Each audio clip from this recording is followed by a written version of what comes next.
This is another basics video. Today I'm going to show you how to make 9 different egg recipes, including this beautiful custard egg.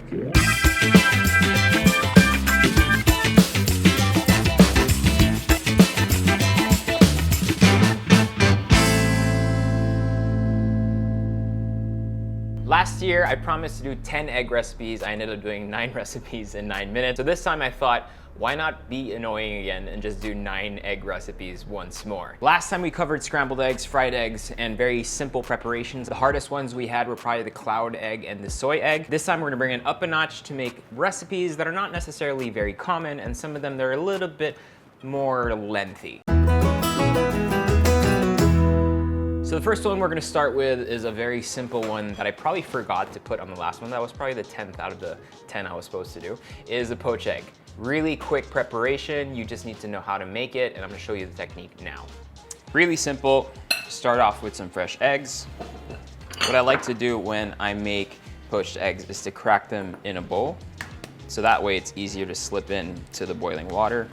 You have a small pot of boiling water, to which we're gonna add some vinegar. You can add more boiling water if you want. Wait for that to get to a rolling boil. We're then gonna create kind of like a vortex with a spoon, spinning it, kind of like how your toilet looks after you take a shit. Spin that, then gently drop in your egg. At this point, we turn off the fire. Move it around a little bit, and we just leave that in there for 5 minutes. Our poached egg is ready. Salt, pepper, simple and delicious.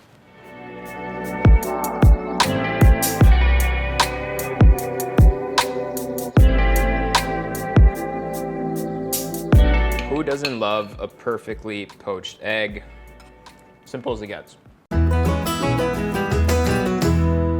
The second one we're doing is the tomato egg. It might seem a little strange, but you're basically using tomato to fry the egg. It gives it a perfectly kind of crustier fried egg and adds a lot of sweetness with the tomato sauce as well. So just put a pan over some fire, a little bit of olive oil goes in there. Then you're gonna take some good quality tomato sauce, and then we're just gonna wait for that to get hot. Once you see it start bubbling a little bit on the sides, we can go ahead and crack our egg in. All we're doing here is we're letting the tomato sauce basically cook the egg to give us some added flavor. Salt and pepper on top, and now we wait.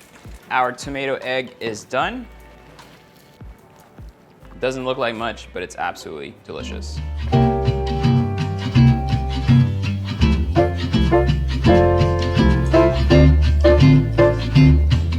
I know it doesn't make sense on paper, but when you actually try this, tomato sauce, egg, and yolk, which is also part of the egg, it's just sweet and it's so savory, delicious.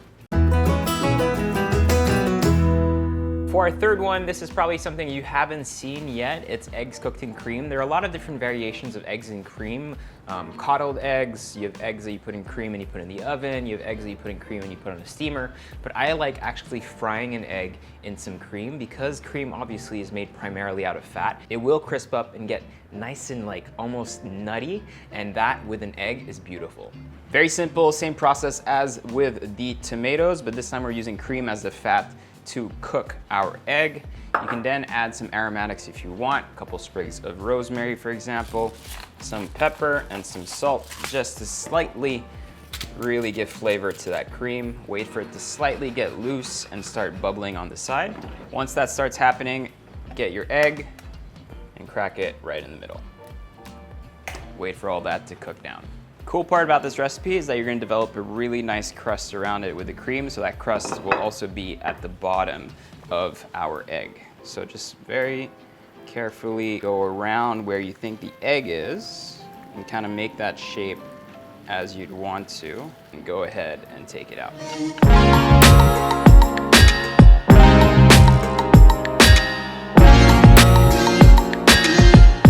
Now we go into recipes that are slightly more elaborate. If you've been to any samgyeopsal or Korean barbecue restaurant, you're usually served with like fluffy eggs in this black earthen bowl, and it's actually really easy to make.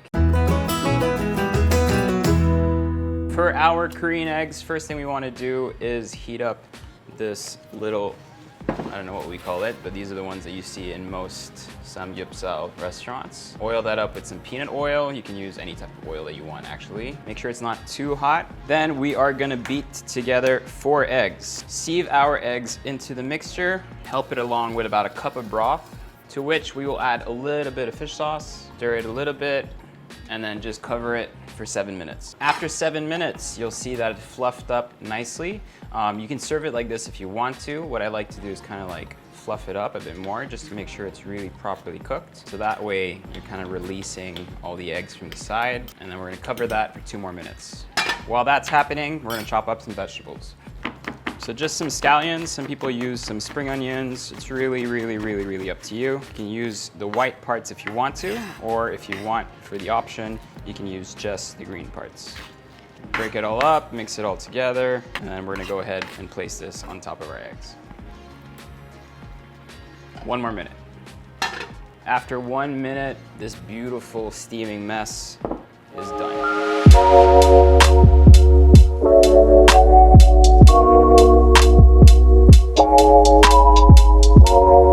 The Korean egg is, some people like it, some people don't, because it does have that curdled, kind of like bubbly texture.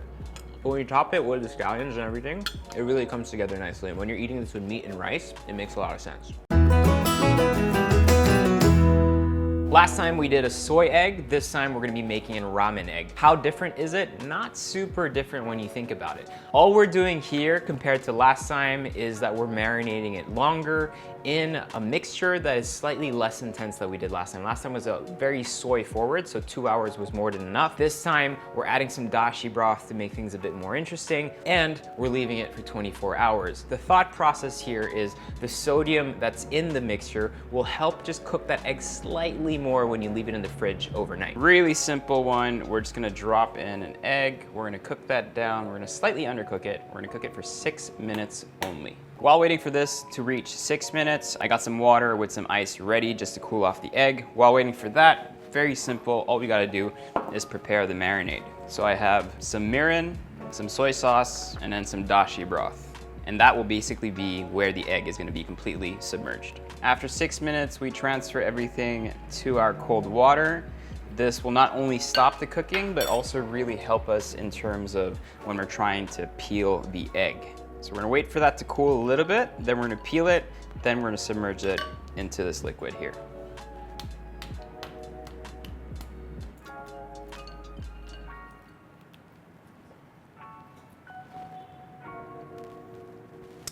This is basically gonna swim in here for about 24 hours.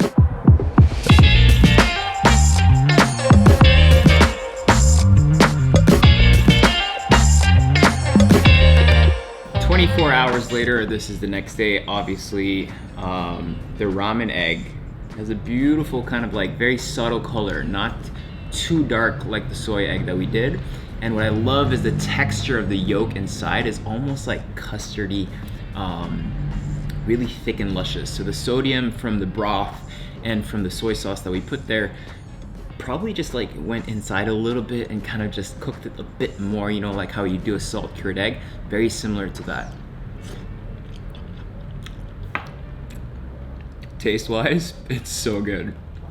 Today's video is brought to you by Audible, and if you want to get heads up on everyone, all you gotta do is go on audible.com/air1 or text air1 to 500-500. Now, if you haven't heard about Audible, it's an awesome website and it's also an app right here, where you can get audiobooks, but also podcasts, theatrical performances, comedy, guided well-being experiences, and then you have Audible exclusive that you only can get here.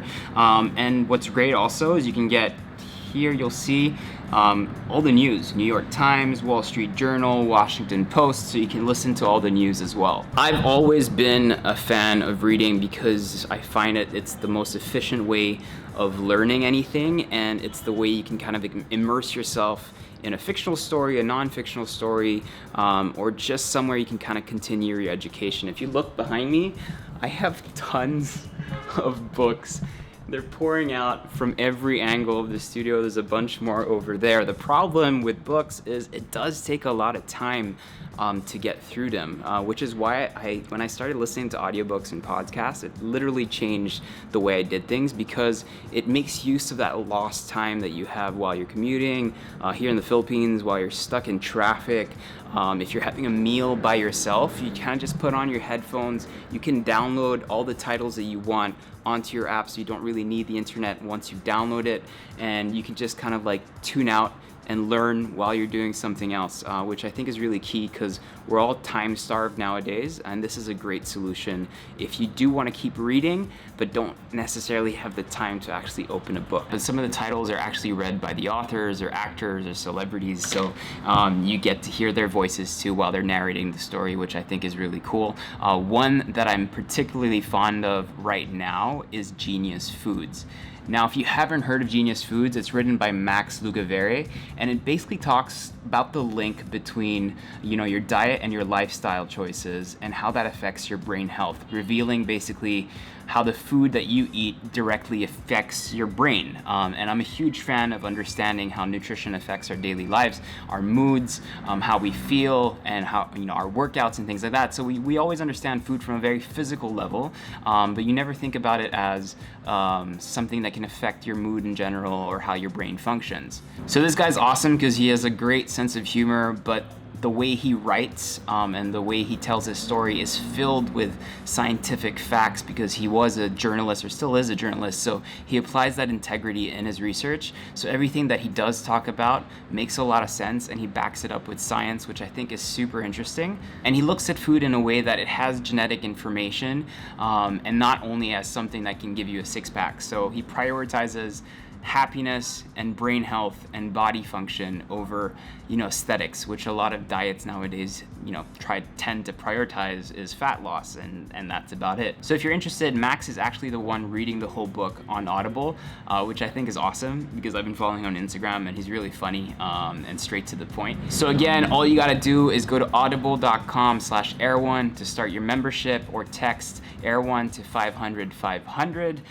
You also get, as a member, 1 free credit a month to basically choose the books you want to read, and you get 2 free credits to listen to any Audible exclusives, which I think is really cool. All right, so back to our eggs, let's go.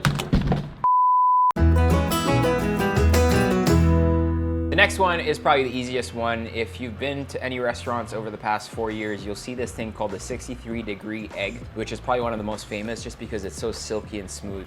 So we're gonna use an immersion circulator at exactly 63 degrees Celsius, which is about 145.4 Fahrenheit. And all we're looking to do is cook that whole egg, white and yolk, at the exact same temperature. So you'll get this really kind of like gooey texture at the end of it. So all we do is drop this in, and then we're gonna leave this in here for about 45 minutes to 1 hour, and then you'll be done. Our 63-degree egg should be done. Now, because the egg white and the egg yolk are cooked at the same temperature, you'll see that the egg is just gonna come out really soft. So usually what I like to do is I peel off just the top, just so that it has enough space to come out, and put the egg here. So result is an egg that looks underdone, but is completely cooked. Egg white and egg yolk, exactly the same.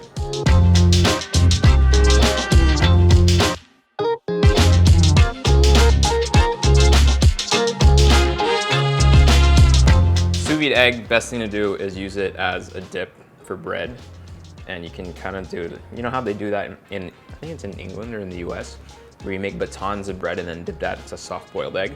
When it's a sous vide egg, it's just so much better. I know not everyone has an immersion circulator, but if you're in a restaurant where it's served, try it. This was one of my childhood favorites. It's toast and eggs, and it looks pretty, and it's something that I know kids like to eat because it just looks so compact and beautiful. So here's my recipe for eggs in a hole. All you gotta do is get 2 pieces of bread, use whatever shape or form you can find where you can kind of just cut things off. This one is not very sharp, obviously, so you can also do it with a knife. Then you're gonna take 1 beautiful tablespoon of butter and put that on our pan. Once your butter's melted, we're gonna take our bread and cook one side. We just wanna get it nice and toasted and brown. Flip it to the other side. Make sure that you still have some oil there, and then we're just gonna go ahead and crack our egg in. Put that back on the fire, a little bit of salt, tad bit of pepper. Reduce your heat to a very, very low, and then we'll cover it until the egg is nicely cooked on top. Once your yolk has set a little and your white has set, your egg in a whole is basically done.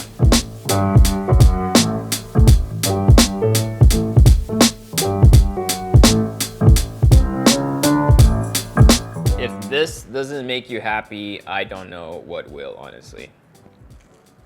And if you're low carb, you're actually removing like 70% of the bread, so win-win. If you look into Chinese cuisine, they do some really interesting things with eggs, and one of my favorite preparations is a tea egg. Basically, you're making an aromatic tea broth, which you will then add soft-boiled cracked eggs to, and it'll change the texture and flavor of the egg completely. We're gonna start off with some brown sugar, some good quality soy sauce, some tea leaves. We're using loose tea leaves here. You can use black tea or any kind of tea that basically tickles your fancy, some cloves, and some cinnamon bark. Then we add some water and bring everything to a boil. Once your sauce has boiled and simmered, it'll taste absolutely beautiful.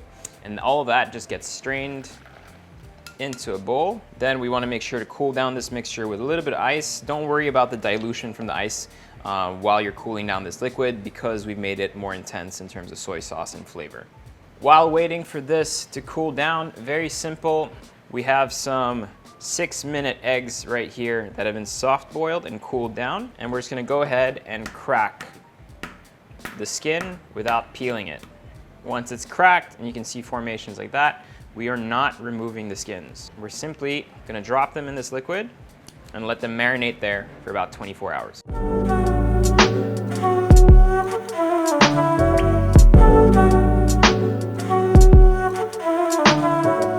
The other one that took quite a while to make was the tea egg. Like, you'll see like almost this Jurassic-like texture on the egg that almost makes it look like a dinosaur egg. It's basically the tea mixture that just penetrated the cracks in the shells that we've made. So you really have kind of like that beautiful kind of like texture on the white. And then inside, again, very similar to the ramen egg, kind of has that like cheery feel to it.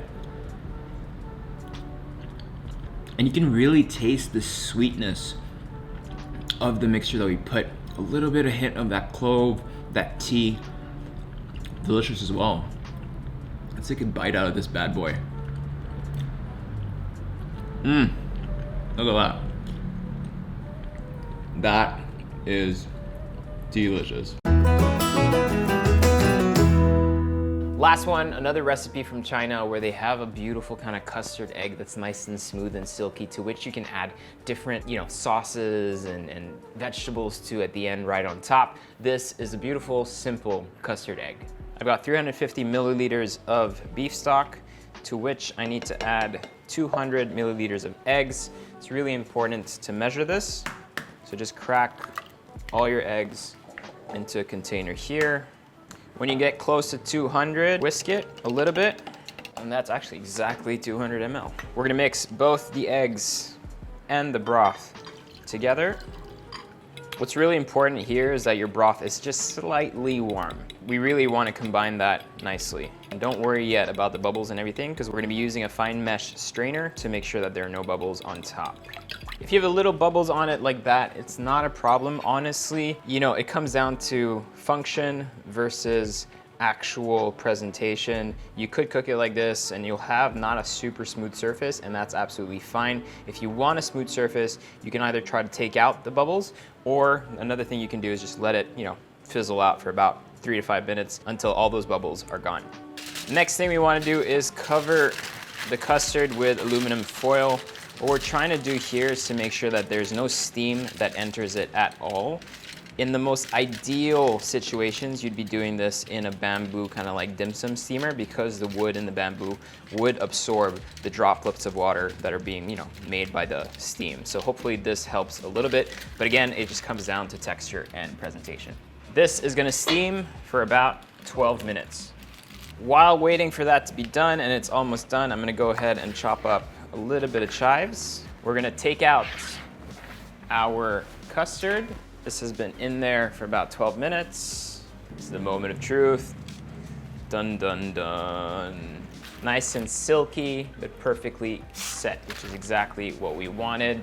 Top that off with the chives, a little bit of sesame oil, some chili oil if you want some spice, and then for a little bit of sodium, a tiny bit of soy sauce as well. Custard egg, done.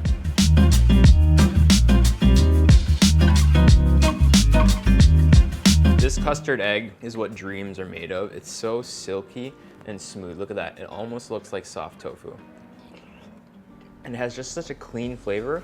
Most of the flavor really comes from the toppings.